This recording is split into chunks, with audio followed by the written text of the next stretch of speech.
Et bonjour à tous, bienvenue dans cette vidéo où nous allons faire un petit suivi sur la vidéo que j'avais fait sur mon workflow de codage par IA, le vibe coding, tout le monde s'y met dessus, et j'avais parlé de l'importance de la documentation pour que l'IA garde toujours le contexte du projet.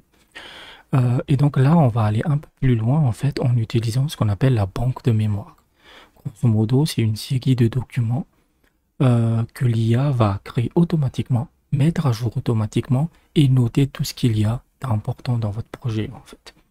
Et comment ça marche en fait? C'est une série d'instructions personnalisées qui à la base ça vient de Klein, mais ensuite ça a été adapté. En fait, c'est des instructions cross-platform. Ça marche sur Windsurf, sur Cursor, sur Ocode. En gros, dans votre fournisseur API, dans les réglages de votre outil de codage IA, vous devez pouvoir fournir des instructions personnalisées. Et ces instructions, en fait, à chaque fois, l'IA les applique. En fait. Et ça va créer une banque de mémoire composée de 6 fichiers. On va le voir, en fait. Et c'est les instructions, je les mets sur un article sur PageCode, en fait. Ça coûte pas cher, ça coûte 5 balles. Mais vous pouvez aussi les trouver sur le web si vous cherchez, en fait. Mais en tout cas, moi, je l'ai francisé, je l'ai un peu adapté, en fait. Donc, je vais passer rapidement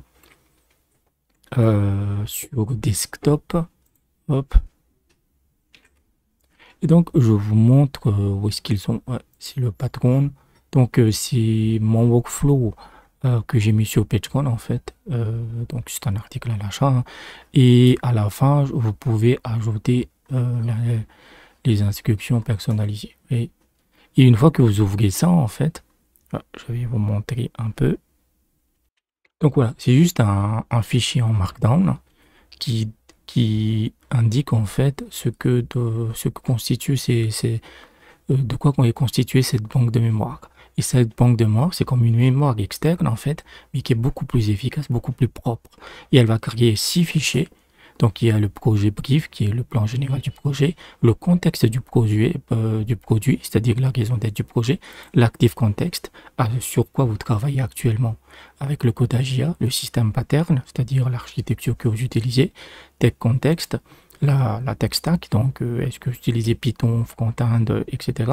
Et le progress, c'est-à-dire qu'est-ce que vous avez fait, qu'est-ce qui est terminé, qu'est-ce qui n'est pas fait, etc., etc.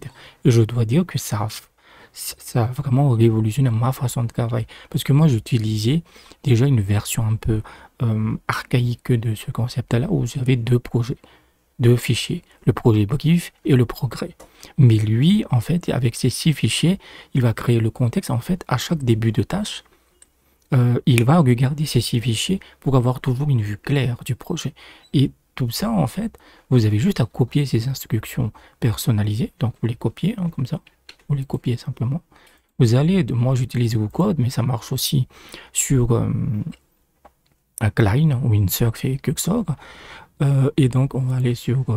donc ça, c'est un projet qu'on avait fait, en fait, sur la prise de rendez-vous.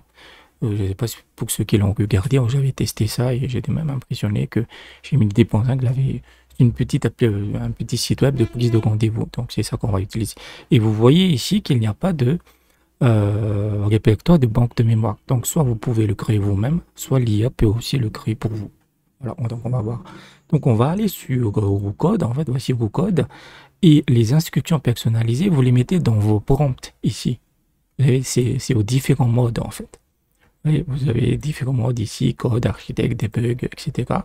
Et vous les mettez, moi en tout cas je les préfère mettre ici, instructions personnalisées pour tous les modes. C'est-à-dire que ces instructions personnalisées seront suivies par tous les modes, code, architecte, debug, etc. Même si moi j'utilise principalement architecte et debug. Ok.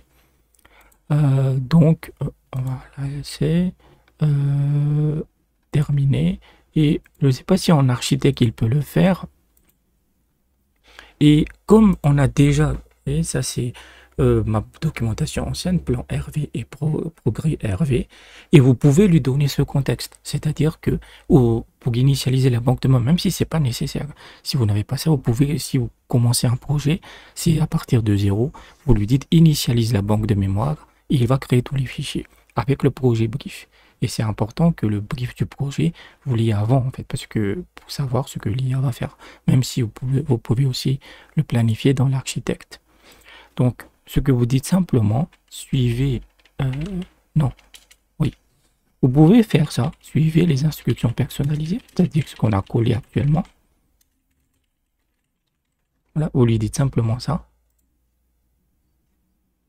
Voilà ça. Et si vous êtes déjà en cours de session, vous dites simplement planifier la tâche prioritaire. Je le détaille dans l'article. En fait. Mais là, je ne vais pas lui dire, je vais juste dire initialise, parce qu'on n'a rien créé en fait. La banque de mémoire. J'ai déjà un plan. Hop, et une progression du projet. Attends. Hop. C'est les deux fichiers qu'on avait. Intègre-les dans la banque de mémoire.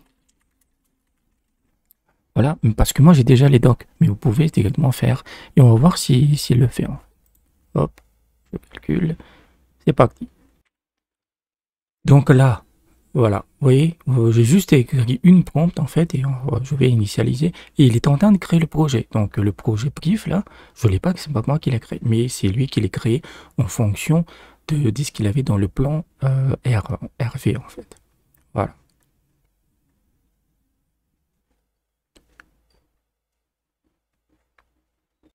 Ensuite, il crée automatiquement le product context.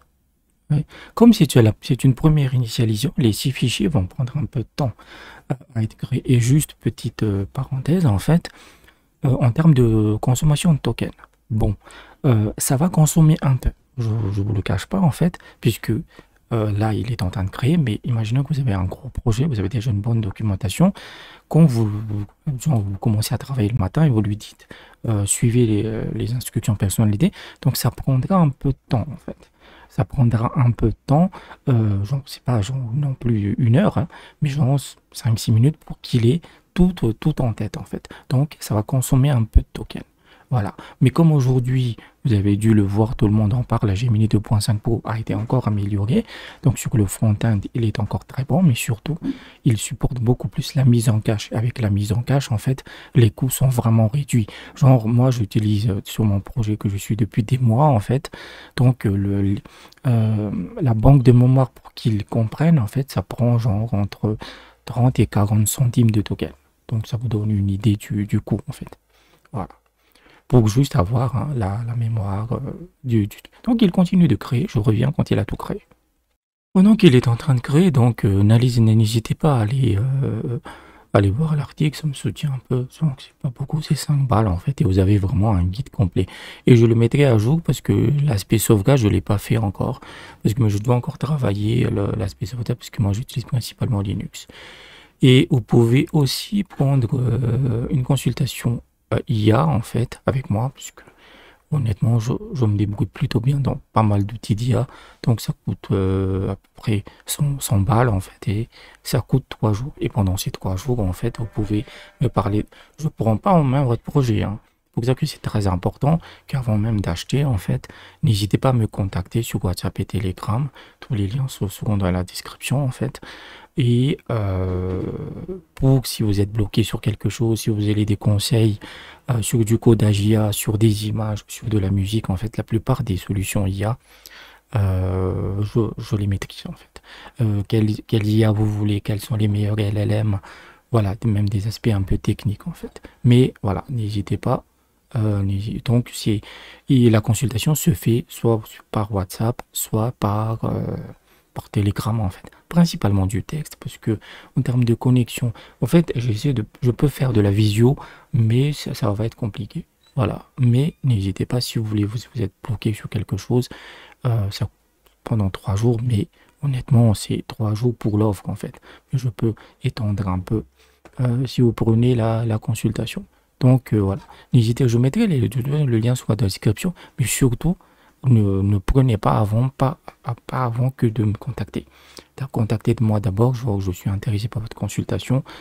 Est-ce que vous pouvez m'aider pour votre problème? Parce que moi, je ne suis pas un escroc en fait. Il y a des choses que je ne maîtrise pas. Donc, je vous dirai si je peux le faire ou non. Donc, voilà, n'hésitez pas à y aller. Où est-ce qu'on en est? J'ai terminé. Donc,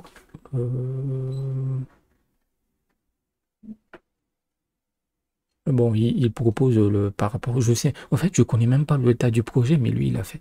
Donc, je vais regarder simplement l'Explorer. Donc, là, où il a la banque de mémoire, il a créé, on n'avait pas le dossier, en fait. Donc, de ce que je vois, en fait, au fil du temps, quand vous allez travailler avec cette banque de mémoire, vous aurez deux fichiers qui seront les plus actifs. Donc, le progress, voilà, ce qui fonctionne, il dit, hein, voilà, ce qui reste à construire, correction des bugs d'affichage, je sais pas, voilà, etc. Et l'actif contexte. Et c'est les deux, en fait. C'est-à-dire que le progrès, c'est le progrès général de l'application. Qu'est-ce qui a été fait et qu'est-ce qui reste à faire. Et l'actif contexte, c'est vraiment la session actuelle. Qu'est-ce qu'il doit faire aujourd'hui. Et je trouve vraiment, honnêtement, c'est des simples documents. Désolé, mais ça m'a changé la vie tellement c'est rapide en fait, tellement c'est rapide, tellement c'est efficace. Donc, où est-ce qu'on est? Voilà. Imaginons que vous dites que ok, le plan me convient, allez-y. Voilà, vous continuez, on va pas le faire parce que c'est pas le but de la vidéo en fait. Et vous êtes dans votre session, Et dans mon workflow, en fait, il y a une chose que vous toujours garder avec à l'esprit, c'est la durée de contexte. C'est-à-dire ça, dans WooCode. Ça ne doit pas dépasser autour de 300 ou 400 000 tokens. Le contexte, c'est toute la session, en fait. C'est toute la conversation qu'il a. À partir de 200, 300 000 contextes, en fait, l'IA va commencer à bugger. C'est-à-dire qu'elle va tourner en boulot, elle ne comprendra pas pourquoi elle fait ça. Parce que c'est les limites de l'IA. Même si, par exemple, Gemini, il peut gérer 1 million de tokens de contexte. Mais c'est théorique. Mais de ce que j'ai vu dans la réalité, et c'est pour ça que la banque de mémoire est importante. C'est que vous n'avez pas à attendre que le bug vraiment soit résolu, que vous voulez vraiment cette fonctionner. Vous êtes en plein milieu, vous vous dites, il y en a marre, j'en peux plus, parce que ça n'avance pas. Vous tapez simplement, mettez à jour la banque de mémoire. Et vous pouvez passer en code. Voilà. Et grosso modo, ce que ça va faire, en fait, c'est qu'il va, tout ce contexte qu'il avait, puisque nous n'avons pas fait de modifications, imaginons que vous avez fait des modifications, etc., vous avez corrigé des bugs, il y a d'autres bugs qui sont apparus, tout ça, il va les enregistrer. C'est vraiment une mémoire automatique, en fait. C'est vraiment exceptionnel. Hop. Et je dirais que c'est tout. C'est-à-dire que vous avez juste besoin d'apprendre deux prompts. Suivez les instructions personnalisées et initiez la banque de mémoire 3 plutôt. Ou suivez les instructions personnalisées et planifiez la tâche prioritaire. La prochaine étape. Dans une session continue. Et vous avez terminé, mettez à jour la banque de mémoire. Terminé. Vous n'avez pas besoin de garder. Vous n'avez pas besoin de vous en souvenir. Et l'IA, en fait, elle a tout ce contexte, en fait. Oui, donc là, elle est en train de mettre à jour la banque de mémoire, en fait. Une autre chose qui est importante avec cette banque de mémoire, c'est l'apprentissage autonome. Ça signifie que, grosso modo, en fonction des bugs qu'elle va rencontrer, comment elle va les corriger, elle va le noter. Qu'il y a eu ce problème-là, il y a eu ce code-là, etc. Ce qu'on appelle les patrons d'apprentissage. Les patrons d'apprentissage, c'est vraiment, je vous le dis, cette banque de mémoire, ça, c'est vraiment, c'est extrêmement important, surtout si votre projet est gros, évidemment. Si c'est un simple site web, mais c'est toujours une bonne pratique de l'avoir, en fait. Là, si vous êtes un vibe coder, comme disent les autres, c'est toujours bien important, c'est toujours important d'avoir ce type euh, de, de pratique, en fait. Parce que, imaginons que vous travaillez sur ce projet et il y a un truc qui arrive, vous n'êtes pas dessus pendant 3 mois. Et évidemment, vous aurez tout oublié. Mais avec la banque de mémoire, vous avez tout en mémoire. Vous vous dites à l'IA, suivez les instructions personnalisées et il va tout comprendre. Vous pouvez vraiment gérer plusieurs projets en même temps. C'est vraiment génial. Donc là, il demande 1500 euros. Donc il a mis à jour le projet et vous pouvez quitter en fait. Donc pour vous donner par exemple le tech contexte, il dit par exemple c'est quoi la tech stack. Vous avez du Python, c'est servi simplement avec des pages HTML. Vous avez le système pattern et développé en Python, SQLite, etc. Le produit contexte. Voilà. Vraiment, c'est vraiment exceptionnel. Donc, n'hésitez pas à abuser de la banque. Et surtout, quel que soit l'outil Windsurf, même si ça a été racheté par OpenAI, Voilà, Cursor, WooCode, Klein, etc. Ça marchera en fait. Du moment que votre outil permet d'intégrer, d'inclure des instructions personnalisées, il pourra le faire. Et pour terminer, je voudrais juste parler de la mise à jour de Gemini 2.5 Pro qui s'appelle IO en fait, Input and Output. Et franchement, voilà, Google continue de dominer insolemment sur absolument le codage IA. Et ce qui est très très bon, qui n'était pas présent dans les autres IA en fait, c'est que d'une part, il est maintenant très très bon sur le front-end, qui a toujours été un vrai problème en fait. Quels que soient les IA, ils n'étaient pas bons pour développer du front-end. Là, on a vraiment des trucs assez exceptionnels. Voilà. Le function calling, c'est-à-dire la possibilité d'utiliser des outils externes comme le MCP. Et donc là aussi, il est très très rapide. Donc, même si, genre, vous voyez une vidéo, dans la vidéo, c'est démontré ici, dans la vidéo, il vous montre une application. Et ben, vous pouvez directement donner ça à Gemini, il va vous créer une application full stack avec ça. Même s'il faut un peu bosser, mais il est exceptionnel en fait. Il est maintenant là, il est à la fois très bon dans le back-end et très bon dans le front-end. Voilà.